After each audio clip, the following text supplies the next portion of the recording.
Morning বন্ধুরা, আশা করি তোমরা যে যেখানে আছো সকলেই ভালো আছো। গুনগুন কুট্টুস চ্যানেলে নিয়ে চলে আসলাম আর একটা নতুন ভ্লগ নিয়ে। এই দেখো, সকালে কাজকর্ম সেরে দিয়ে চা বসিয়েছি। মিস্ত্রি দাদারা সব চলে এসেছে। আমি ভাবছি ছেলে ঘুম থেকে উঠার আগে ওদেরকে চাটা করে দিয়ে দিই, কারণ ছেলে ঘুম থেকে উঠে গেলে আমার মুশকিলে পড়ে যাব। কারণ আমার ছেলে আমাকে কিছুতেই ছাড়তে চায় না। সে ওকে তো তখন আমাকে 1 ঘন্টা খানেক ওকে নিয়ে আমার থাকতেই হবে। সেই দেখো, আজকে আমাদের ছাদে শাটারিংটা কমপ্লিট হয়ে যাবে।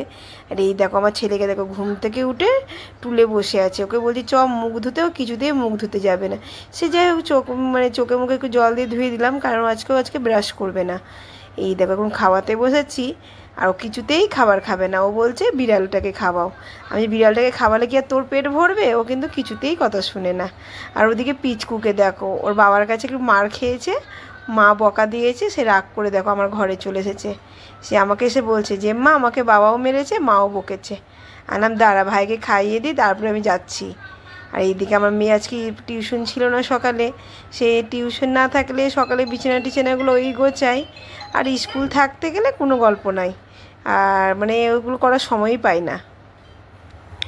এই দেখো, বিছানা টিছানা গোছানো হয়ে গেছে, আর আমি একটু মুড়ি নিয়ে খেতে বসেছি, যে রান্না করতে যাওয়ার আগে একটু মুড়িটা খেয়ে নিই। কারণ আজকে আমাদের পিসি শাশুড়ি আসার কথা আছে, আর আমার ছেলেকে তো কিছুতেই মুড়ি খেতে দেবে না, ও নাকি মুড়িটা নিয়ে খেলা করবে। ওইদিকে রান্না বসিয়ে দিয়েছি, মাছের ঝোল প্রায় হয়ে এসেছে। আর ওদিকে শাক কেটে রেখেছি, শাক করব। ভাতও বসিয়ে দিয়েছি, আর একটু ঢেঁড়স ভাজা করব, আর পাঁপড় ভাজা করে রেখেছি, আর একটু আলু পটলের তরকারি করব। এই দেখো, শাক কাটা হয়ে গেছে, আর ছেলে এখন উপরে খেলা করছে। সালাম ওরা খেলা করতে করতে আমি রান্নাটা করে নিই, কারণ এখন মিস্ত্রি কাজ করছে তো একটু আমার অসুবিধাই হয়, উপর নিচ করতে করতে আমার রান্নারই দেরি হয়ে যায়। এই দেখো, দুপুরবেলা ছেলেকে খাইয়ে দিয়ে ঘুম পাড়িয়ে দিয়েছি, আর আমরা দুজায় দেখো লিচু খেতে বসেছি। কারণ আমাদের পিসি শাশুড়ি আসার কথা আছে, এখনও আসেনি।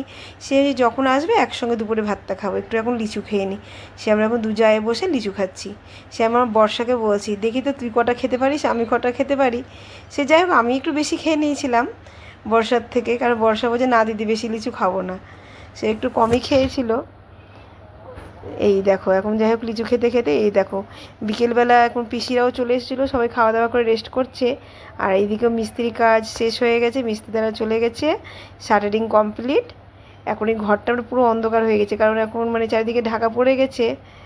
সে কালকে থেকে আবার মিস্ত্রি রাজমিস্ত্রির কাজ শুরু হবে, শিক বাঁধা, তারপরে কয়েকদিনের মধ্যে ঢালাই হয়ে যাবে।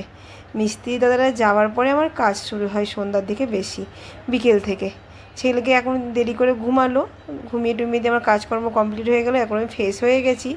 এই দেখো, ছেলে ঘুমিয়েছে, এখন ওকে ঘুম থেকে তুলবো, কারণ প্রায় 7টা বাজতে চললো।